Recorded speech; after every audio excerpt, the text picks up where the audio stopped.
Dear students, आज हम बात करेंगे मैकेनिकल थर्ड ईयर के subject CNC machine and automation और चैप्टर नंबर 6 है ऑटोमेशन एंड एनसी सिस्टम। इसमें हम टॉपिक पे बात करेंगे कैड, कैम एंड सीआईएल। तो कैड के बारे में बात करेंगे। कैड क्या है? किसी भी मतलब कोई हम डिज़ाइन तैयार करते हैं, उस डिज़ाइन में अगर हम कंप्यूटर के द्वारा, पहला क्या होता था कि हम डिज़ाइन जो तैयार करते थे तो पेपर पर डिज़ाइन तैयार करते थे। अब उस डिज़ाइन को हम डिजिटल फॉर्मेट में कंप्यूटर के थ्रू तैयार कर रहे हैं, तो वो कहलाता है कैड, मतलब कंप्यूटर एडेड डिज़ाइन। मतलब जिसमें कंप्यूटर का ऐड हो गया तो वो क्या है? Computer aided design. अब इसको बनाने के कुछ फायदे भी हैं, जैसे डिज़ाइनर की उत्पादकता में वृद्धि करना। कंप्यूटर के द्वारा डिज़ाइन बनाने और उसका संयोजन करने, उसका विश्लेषण करने और उसका डॉक्यूमेंटेशन तैयार करने में बहुत आसानी होती है, क्योंकि अगर हम मैनुअली उस चीज़ को करेंगे तो हमें बहुत ज़्यादा डिफिकल्टी आती है, बार बार पेपर पे करना पड़ता है। अगर कुछ प्रॉब्लम हो जाती है तो फिर उसको दोबारा से तैयार करना पड़ता है। लेकिन अगर हम डिजिटल फॉर्मेट में तैयार करते हैं तो उसमें ये समस्या नहीं आती, क्योंकि अगर हम डिजिटल फॉर्मेट में है तो उसको कभी भी एडिट कर सकते हैं ज़रूरत के अनुसार। अगर कोई मतलब कुछ डिज़ाइन में अगर चेंजेस होना है तो आसानी से डिज़ाइन में चेंजेस कर सकते हैं। अगला है डिज़ाइन की गुणवत्ता में सुधार करना। मतलब हमारे पास कई डिज़ाइन अवेलेबल हैं और उन डिज़ाइन का हम सब जितने भी डिज़ाइन अवेलेबल हैं उन डिज़ाइन का हम एनालिसिस करके एक अच्छा डिज़ाइन उसमें से सिलेक्ट कर सकते हैं, जिसको जो प्रोडक्ट बनाया जा रहा है उसके अकॉर्डिंग जो सबसे सुटेबल, जो अच्छा डिज़ाइन है उसको हम डिज़ाइन को सिलेक्ट करेंगे। फिर आता है डिज़ाइन डॉक्यूमेंट्स की गुणवत्ता में सुधार करना।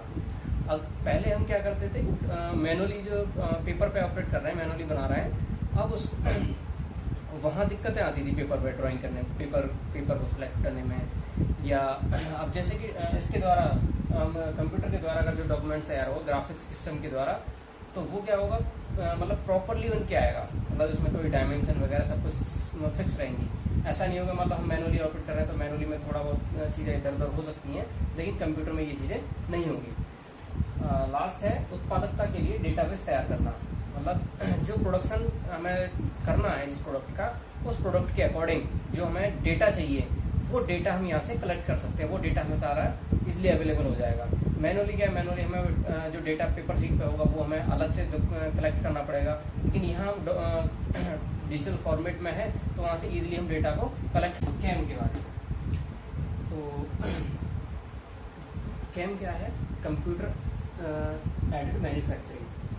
मतलब डिज़ाइन के अलावा जैसे प्लानिंग है, मैनेजमेंट है और उसका कंट्रोल है, इन सब में कंप्यूटर का यूज़ करना वो कहलाता है कैम। मतलब उसमें डिज़ाइन के अलावा जो भी जिस वर्क में हम यूज़ करेंगे कंप्यूटर का, वो कहलाएगा कंप्यूटर एडेड मैन्युफैक्चरिंग। मतलब मैन्युफैक्चरिंग के पर्पज से यूज़ करेंगे। तो ये दो टाइप्स में होता है। इसको मतलब कैम को दो भागों में डिवाइड किया गया है। पहला है मैन्युफैक्चरिंग प्लानिंग और दूसरा है मैन्युफैक्चरिंग कंट्रोल। तो मैन्युफैक्चरिंग प्लानिंग क्या है? मैन्युफैक्चरिंग प्लानिंग है, प्लानिंग के अंदर आते हैं cost estimating, computer aided process planning, calculation of machining data, NC part programming और प्रोडक्शन एंड इन्वेंट्री प्लानिंग। तो मैन्युफैक्चरिंग प्लानिंग क्या है? मैन्युफैक्चरिंग प्लानिंग डायरेक्टली संबंध नहीं रखती मैन्युफैक्चरिंग से। जो प्लानिंग है वो प्लानिंग है, लेकिन डायरेक्टली प्रोडक्शन से संबंध नहीं रखेगी। अब इसमें कॉस्ट एस्टिमेटिंग है, जैसे कॉस्ट एस्टिमेटिंग है, कॉस्ट एस्टिमेटिंग प्रोडक्ट पे जो भी लागत आ रही है उसको निकालने के लिए, जैसे लीबर कॉस्ट क्या है, ओवरहेड कॉस्ट क्या है और जितनी भी रॉ मटेरियल की कॉस्ट क्या है, वो सब कैलकुलेट करने के लिए, कॉस्ट एस्टिमेटिंग करने के लिए इसका यूज़ करते हैं। फिर कंप्यूटर एडेड प्रोसेस प्लानिंग।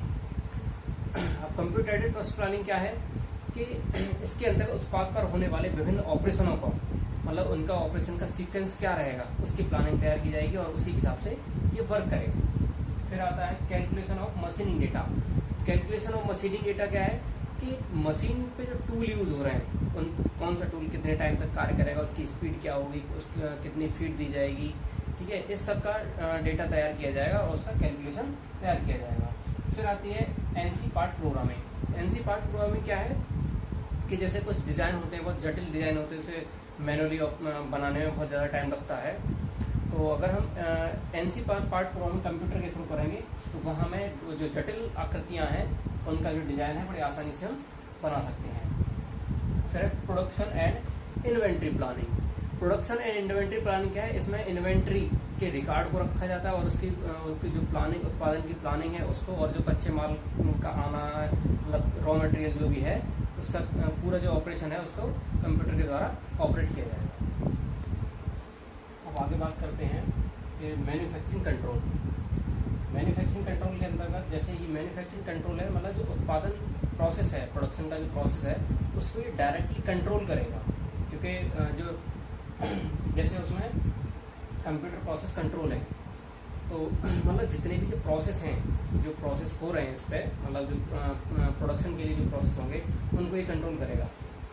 जैसे फिजिकल ऑपरेशन में जो भी होंगे, जैसे कि असेंबली लाइन पे जो वर्क हो रहा है, और जैसे ऑटोमेटेड प्रोडक्शन सिस्टम जो भी हैं, जैसे न्यूमेरिकल कंट्रोल सिस्टम यूज हो रहा है, अगर रोबोटिक्स यूज हो रहे हैं, या मटेरियल हैंडलिंग के लिए कोई ऑपरेशन यूज हो रहा है, या फ्लेक्सिबल मैन्युफैक्चरिंग सिस्टम यूज हो रहा है, उन सब ऑपरेशन को क्या होगा, ये कंट्रोल करेगा।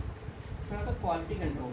क्वालिटी कंट्रोल में जैसे जो भी प्रोडक्ट हम बना रहे हैं उस प्रोडक्ट में की क्वालिटी क्या होनी चाहिए, उसका जो रिक्वायर्ड मेजरमेंट है उसके अकॉर्डिंग है या नहीं है। तो हम जो कंप्यूटर की पार्ट प्रोग्रामिंग करते हैं वहीं ऐसी व्यवस्था रखते हैं कि उसमें जो जिस टेबल पर अगर वर्क हो रहा है तो उसका जो मतलब एस्टिमेशन है वो वहीं मतलब हो जाए, मतलब इंस्पेक्शन है वो वहीं हो जाए। फिर अगला आता है शो फ्लोर कंट्रोल।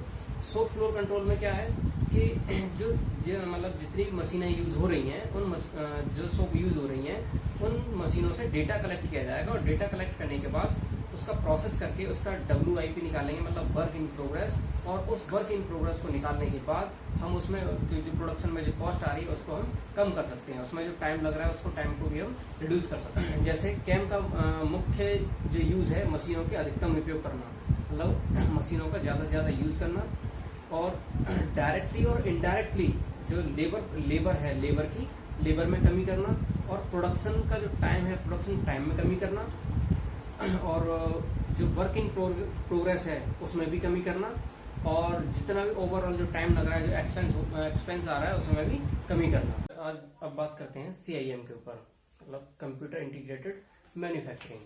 मतलब इसके अंतर्गत क्या है कि जो भी कैड और कैम के जो ऑपरेशंस हैं, और इसके अलावा मतलब जो मैन्युफैक्चरिंग के लिए जो और ऑपरेशंस हैं, वो सारे ऑपरेशन इसके द्वारा कंट्रोल किए जाते हैं। जैसे किसी उत्पाद के डिजाइन को तैयार करना हो, उसकी योजना बनाना हो, और विभिन्न ऑपरेशन को कंट्रोल करना हो, तो ये सारी चीजें किसके अंदर होंगी, कंप्यूटर इंटीग्रेटेड मैन्युफैक्चरिंग के अंदर। मतलब जो भी प्रोसेस और कैड और कैम के द्वारा हो रहे थे वो प्रोसेस, और उनके अलावा कुछ और प्रोसेस जो होंगे इस प्रोडक्शन के लिए, वो सारे इसके द्वारा कंट्रोल किए जाएंगे। इसमें जो भी ऑपरेशंस होते हैं उनको दो भागों में डिवाइड किया जाता है। पहला है physical activities.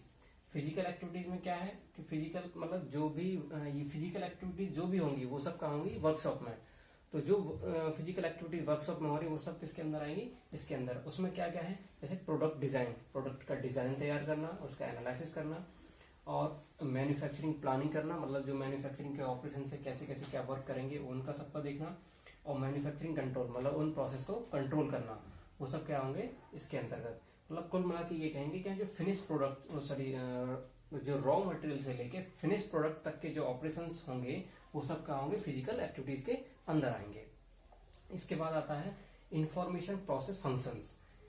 Information process function, इसमें वो फंक्शन होंगे जो मैन्युफैक्चरिंग से डायरेक्ट रिलेट नहीं होंगे लेकिन कंपलसरी होंगे। जैसे मतलब ये जो वर्क होंगे सब होंगे ऑफिस में होंगे। जैसे मार्केटिंग, मतलब मार्केटिंग की प्लानिंग करना कि कोई प्रोडक्ट है उसकी मार्केटिंग किस तरह की जाएगी। डिजाइन, मतलब उसकी डिजाइनिंग क्या क्या है। दूसरा प्रोडक्शन प्लानिंग, मतलब उसकी प्रोडक्शन की प्लानिंग किस तरह होगी। और प्रोडक्शन कंट्रोल, उसके प्रोडक्शन का कंट्रोल किस तरह किया जाएगा। ये सारी चीजें क्या है, इंफॉर्मेशन प्रोसेस फंक्शन के अंदर। मतलब जो भी उसके फंक्शन होंगे वो सब ऑफिस में बैठ के हम एनालिसिस करेंगे। बाकी जो रॉ मटेरियल से लेके और फिनिश प्रोडक्ट तक को अगर जो भी ऑपरेशंस होंगे, जो प्रोसेस होंगे, वो सब का होंगे फिजिकल एक्टिविटीज के अंतर्गत आएंगे।